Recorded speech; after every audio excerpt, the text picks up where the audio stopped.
Boa noite. A atitude corajosa de uma mulher coloca 2 policiais militares na cadeia.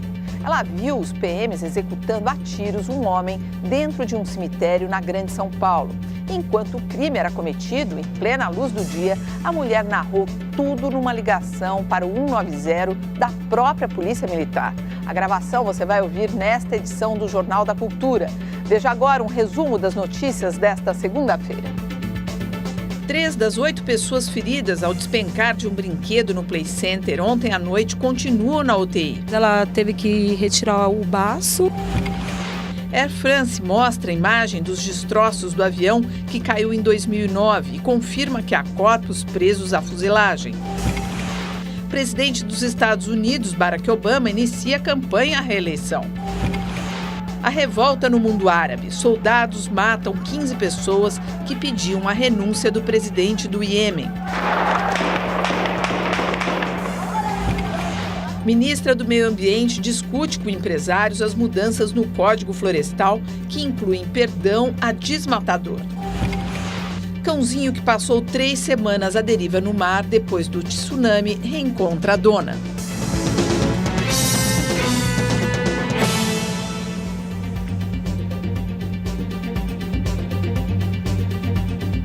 Participam desta edição o advogado Ayrton Soares e o historiador e professor da Universidade Federal de São Carlos, Marco Antônio Villa.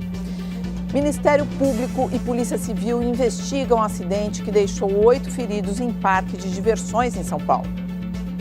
Marlene carrega marcas da brincadeira que terminou em acidente. No final da tarde de ontem, a dona de casa estava no brinquedo chamado Double Shock, no Play Center, parque de diversões na região oeste de São Paulo. O aparelho tem 2 gôndolas que giram 360 graus em sentido horário e anti-horário. Os ocupantes ficam presos por uma trava que vem do teto até a altura da cintura. Em uma das fileiras, o equipamento abriu. Aquilo já estava quase todo mundo caindo. Quando as pessoas caíram, aquilo veio de parar, começou a velocidade maior. A filha Daniele não teve a mesma sorte. Foi internada com fraturas em 4 vértebras e na perna esquerda.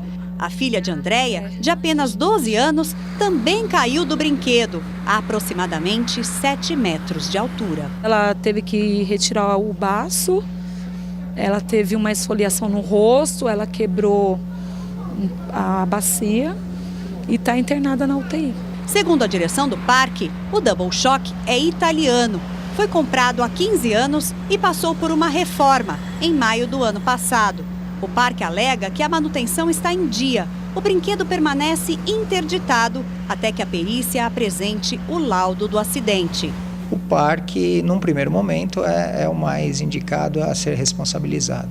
Em setembro do ano passado, 15 pessoas ficaram feridas em acidente na montanha-russa do parque. Hoje, no país, não existe uma norma padronizada e obrigatória que regule a instalação e a manutenção dos brinquedos nos parques de diversões. A prefeitura de cada cidade tem autonomia para autorizar o funcionamento desses equipamentos. No mês passado, a Associação Brasileira de Normas Técnicas e a das empresas de parques de diversões lançaram uma norma voluntária. Os parques que seguirem vão ter uma certificação. A segurança da criança e do adolescente tem que ser uma só, tanto no grande parque, que pode aderir a essa norma voluntária, quanto no pequeno. Para isso, esse regulamento teria que ser obrigatório. Me chama a atenção nessa reportagem, assim, quando o parque informa que o brinquedo é italiano, como se fosse, porque italiano é bom, né? Depois, em seguida, que ele tem 15 anos de manutenção. Quer dizer, é sempre aquela cultura do que vem de fora é bom, não é? Que a gente tem aqui no Brasil. Mas esse caso era uma sucata italiana, sucata de 15 italiana, anos, que foi, obviamente, vamos dizer, modernizada e foi colocada nesse parque. Meu filho esteve nesse parque faz 15 dias, quase que a minha revelia, porque eu não pude opinar sobre a ida. O que me preocupa muito é, mais uma vez, a questão da manutenção. Como não há lei, por que é que os vereadores de São Paulo não fazem uma lei?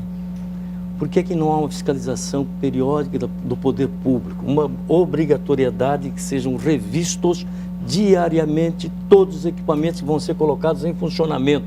Isso não existe. Isso existe na Disneylândia. Não se tem notícia de acidente na Disneylândia. Imagina um acidente na Disneylândia, o que eles vão perder de mercado? Agora, se isso acontece como chama? No Play Center. No Play Center, imagina nos parquinhos que tem por aí. É só andar e ver. Quer dizer, não há manutenção, quer dizer, nesses pequenos parques, a situação também é muito grave. Agora, vamos ver qual é que vai ser a perícia que vai ser feita para ver qual é o problema que tem. Agora, isso se repete, porque no caso do Play Center já tinha ocorrido um problema em setembro em outro brinquedo. Agora, a questão que se coloca é que as crianças gostam desses brinquedos, eu não sei, ou são induzidas a gostar desses brinquedos extremamente violentos, que são aqueles que conduzem a acidentes como esse. Né? Mas aí já é assim, para entender o comportamento humano, porque eu também não entendo. O Ministério Público já está atuando nesse caso. Porque ali pode ser porque era uma sucata italiana ou então uma falha humana, porque a gente sabe que esses brinquedos eles têm que encaixar aqui, né? Se abriu porque não encaixou bem. A França anuncia ter encontrado corpos em meio aos destroços do Airbus A330 da Air France, que caiu no Oceano Atlântico em 2009. As buscas do fim de semana conseguiram localizar parte da fuselagem e das turbinas do avião A330 da companhia francesa. As peças foram encontradas numa região relativamente pequena, o que animou os investigadores, que esperam agora achar as caixas pretas e determinar as causas do acidente. O governo francês informou que dentro de um mês serão feitas novas buscas para tentar encontrar os outros corpos. Em junho de 2009, o Airbus caiu no Oceano Atlântico depois de decolar do Rio de Janeiro com destino a Paris. Todos os 228 passageiros e tripulantes morreram. Na época, o Brasil e a França participaram de missões de resgate e busca de destroços. Em março deste ano, a Airbus e a Air France foram indiciadas por homicídio culposo, ou seja, sem intenção de matar. Vocês acreditam que esse acidente só está tendo essa dedicação nas investigações, como a gente está acompanhando, porque isso aconteceu com um avião que primeiro era francês, depois a maioria dos passageiros também era francesa? Pode ser que sim, né? Eu acho que deve ter uma pressão grande também na França de passageiros franceses que estavam nesse voo. Agora, porque no caso brasileiro, há uma série de acidentes que não foram, até hoje não se sabe o que aconteceu com as famílias, se elas receberam indenização, certamente a maior parte delas não receberam, né? E no caso, esse já ocorreu há 2 anos, também não se tem notícia. E sempre as empresas jogam o desespero das famílias. Vai passando tempo, chega um momento que a família aceita qualquer indenização. E no caso da questão técnica, de saber por que ocorreu isso, que não era a primeira vez que tinha ocorrido uma falha desse tipo nesse equipamento. Né? É interessante que isso, pelo que se falou hoje, falaram especialistas e até as autoridades francesas, que esse é um caso que está perto de ser esclarecido, não é? Sim, aí depende da caixa preta. Depende da caixa preta que eles acreditam que vão encontrar. Essa é a questão. Quem é que está procurando a caixa preta? Não são as famílias que estão procurando a caixa preta. É o governo francês que tem 2 grandes empresas francesas envolvidas. Se elas aparecerem, elas vão ser transcritas. Será que as famílias vão ter assistentes para acompanhar essa transcrição? Será que vai ser aberto ao público essa transcrição das caixas pretas? Porque se as caixas pretas revelarem que foi falha do equipamento... Mas será que a legislação francesa não abre a brecha para que as famílias sejam representadas e possam ali acompanhar? Essa questão que se coloca. Agora, imagina, tem uma associação das vítimas desse voo. A associação vai criar meios para poder ir até Paris para acompanhar isso. Lá vai ter facilidades para ir com advogados, essa coisa toda. Veja as dificuldades para as famílias. Então, na verdade, nós temos uma parte só, a parte responsável que está investigando e vai apresentar os resultados. Espero que o Ministério Público francês esteja acompanhando isso, com isenção, a Justiça francesa esteja acompanhando com isenção, porque senão corremos o risco dessas caixas pretas, primeiro, não serem descobertas, sumiram. O segundo, sendo descobertas na transcrição, não deixarem claro as responsabilidades. Mas não há como fugir. Ou é a companhia que fez o avião, que fabricou o avião, ou é a empresa que estava utilizando o avião. Ou é falha humana, ou é falha mecânica. Então, não tem como fugir. Até outubro do ano passado, a Secretaria de Segurança Pública do Estado de São Paulo registrou quase 68 mil furtos de documentos pessoais. Além da dor de cabeça para tirar a segunda via, os donos ainda enfrentam outra dificuldade: a abertura de firmas fantasmas por fraudadores. Ivanir é empregada doméstica, mas para a Receita Federal ela é uma empresária. Fraudadores usaram o nome dela para abrir uma empresa de comércio de produtos marinhos. Até agora não apareceram dívidas, mas por causa de pendências com a Receita, Ivanir está com o nome sujo e teve o CPF cancelado. Depois de 11 anos, 10 anos, eu descubro que meu nome está na Receita Federal como empresária, devendo imposto de renda. E só em 2010, a Defensoria Pública de São Paulo registrou mais de 900 casos de empresas que trocaram de titularidade ou foram abertas em nome de pessoas que tiveram seus documentos furtados, roubados ou perdidos. Fazer algumas modificações na lei podem dificultar esse tipo de fraude. Por isso, o Ministério Público do Estado de São Paulo fez algumas sugestões a deputados federais no sentido de rever a legislação sobre o registro de empresas. A criação de um cadastro para que as pessoas que tiverem seus documentos perdidos, furtados, extraviados de alguma forma, possam avisar a junta comercial. Ivanir, por exemplo, fez o boletim de ocorrência imediatamente após o furto dos documentos, que aconteceu em 1992. Se esse cadastro existisse, ela poderia estar livre dos problemas. Nada melhor do que você ter seu nome limpo, sabe, ter crédito, para mim é muito importante mesmo. Mas depois precisa fiscalizar o cadastro também. A novidade nesse crime, que é um crime antigo, né? O punguista, o sujeito enfia a mão no bolso, tira a carteira. É o crime que não tem violência, é o gatuno, que você descuida, ele pega. Mas ele tem uma nova modalidade agora. Qual é a nova modalidade? Eles não vão pegar uma carteira, para pegar o dinheiro da carteira.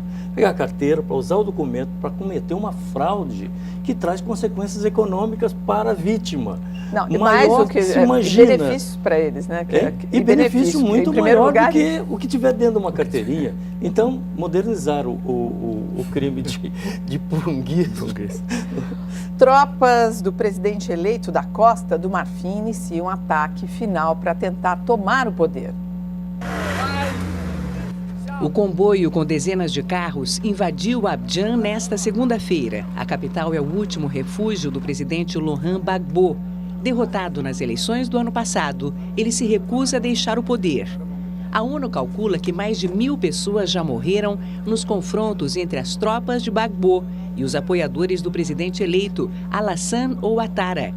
A França, que ontem tomou o controle do aeroporto da capital, montou uma operação para retirar cerca de 15.000 cidadãos que moram na Costa do Marfim, sua ex-colônia, e anunciou o envio de mais 300 soldados para ajudar na missão de paz da ONU. Quer dizer, tudo indica que esse vai ser um conflito mais curto. De várias guerras civis que estão ocorrendo na África Negra e que geralmente não aparecem no noticiário. A África virou continente esquecido. Então você tem várias guerras civis. Na Costa do Marfim, vizinho, tem na Libéria. O Congo, que virou Zaire e depois voltou a ser Congo. Tem problemas ainda em Ruanda. Em suma, você tem hoje no Sudão, que teve a separação e foi criado o Sudão do Sul e também ninguém mais fala recentemente. Mas ninguém fala. Isso? Quer dizer, na África do Norte, né, nos países árabes, você tem o petróleo. Na Costa do Marfim, até onde eu sei, é o maior produtor de cacau, que faz chocolate. Não é isso? Alguns Quer dizer, países... falta de interesse na... Não, há problemas tribais, né? O problema é que muitas dessas fronteiras criadas nesses países foram fronteiras artificiais. Quando veio o processo de independência, no final dos anos 50, a primeira foi Gana, em 1957, foram utilizadas as fronteiras criadas no momento da conquista europeia. Geralmente é o inglês ou o francês, a maior parte desses países eram colônias, como o caso da Costa do Marfim. E aí você tinha tribos, por exemplo, que eram nômades. Então elas não eram sedentárias, eram portanto, cidadão de qual país? Se parte do ano, por exemplo, estão no lugar e parte em outro. Mas isso criou problemas terríveis. Então, mas eu gostaria de entender isso que você está afirmando. Por que o mundo não volta os olhos para essa África Negra? O mundo, bem, de um lado, quando volta os olhos, é de países ricos, por exemplo, Angola. Tem um enclave de Cabinda, grande portador de petróleo, tem diamante. Né? Eu estou excetuando a África do Sul, porque a África do Sul é um caso totalmente diferente do resto da África Negra. O que rege é o interesse econômico. É o interesse econômico. E hoje, especialmente em vários países da África, a presença da China. Nós aqui olhamos sempre falando de Europa e Estados Unidos, e hoje a grande potência que está entrando na África é a China controlando matérias-primas, levando seus trabalhadores, construindo ferrovias e tendo domínio, na verdade, de vários países. E a Itália segue a França e reconhece como legítimo o governo rebelde da Líbia. Uma junta internacional vai se reunir na próxima semana no Catar para decidir o futuro do país pós-Gaddafi. Reunido com um representante dos rebeldes, o chanceler italiano Franco Frattini disse que Muammar Gaddafi perdeu legitimidade e que a Itália pretende montar uma missão na capital da revolta, Benghazi. No campo de batalha, os confrontos se concentram em Brega e Misrata, importantes zonas petrolíferas. O controle do exército britânico disse que serão necessários no mínimo 6 meses de operações aéreas. No Iêmen, pelo menos 15 pessoas morreram depois que forças de segurança do governo abriram fogo contra manifestantes na cidade de Taiz. Os opositores pedem a renúncia do presidente Abdullah Saleh, que está há mais de 30 anos no poder.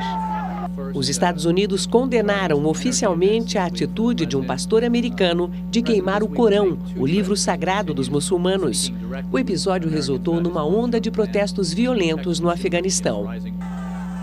Hoje, 2 soldados americanos da OTAN foram mortos por um policial afegão. Mais de 20 pessoas morreram em 4 dias de protestos.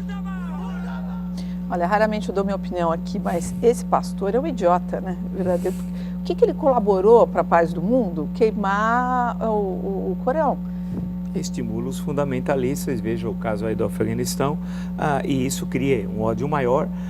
Não consegue chegar à solução de paz nesses países, né, que tem governos que administram no máximo a capital ou o quarteirão onde é o palácio do governo, como é o caso do Afeganistão, que o governo não tem controle nem sobre a capital, muito menos sobre o território, e esse fundamentalismo exacerbado, essa pressão religiosa, aumenta mais o ódio, mais guerra e, em suma, a paz fica cada dia mais distante. Uma provocação que atingiu seus objetivos. O que foi feito com o pastor? Está preso? Porque na legislação americana é muito difícil de prendê-lo, porque ele foi um exercício de liberdade de expressão, como já se viu em outras oportunidades. Mas o princípio da liberdade é você respeitar a diferença, o próximo. Porque exatamente. Se você for pensar assim, olha, gente, outro dia a gente comentava sobre esse assunto aqui, se você for falar assim, não, as pessoas têm que ser criticadas, tem que ser... Você pega e fala assim, não, é gay, então eu dou quebro uma lâmpada na cabeça dele e tudo bem. Olha, vamos voltar para o Brasil um pouco para ver o seguinte. Pouco tempo atrás, seguidores de uma igreja brasileira invadiu cemitérios e quebraram todas as imagens de santos que tinha no cemitério. Na minha cidade natal, em Pirajuí, eu vi. Imagem de Nossa Senhora, tudo quebrado. São pessoas que por fanatismo... Imagina se os católicos tivessem tomado uma posição diante disso. Aquele biruta que deu chute na santa. É a mesma igreja, não é? Isso aí não é tão longe assim que acontece. Mas é incrível, porque as pessoas, será que esquecem, né, que um princípio das relações é você respeitar o outro, porque ele é diferente. Eu acho que não tem ninguém preso. Esse maluco que deu sondagem, acho que não está preso, não. Nem foi condenado. Também não sei, não é o bispo Von Helder, chama-se, ele se auto-intitula bispo, ele estava na África agora, evangelizando o continente africano. Ah, tá, fazendo a catequese dele. Qualquer coisa de memória nós temos aqui. Nossa, é impressionante, o Vila é uma coisa, ele, assim, a nossa reserva moral aqui com relação à memória. A seguir, mulher narra por telefone crime cometido por PMs. E mais, Japão despeja no mar, eu quero dizer, água contaminada por radiação.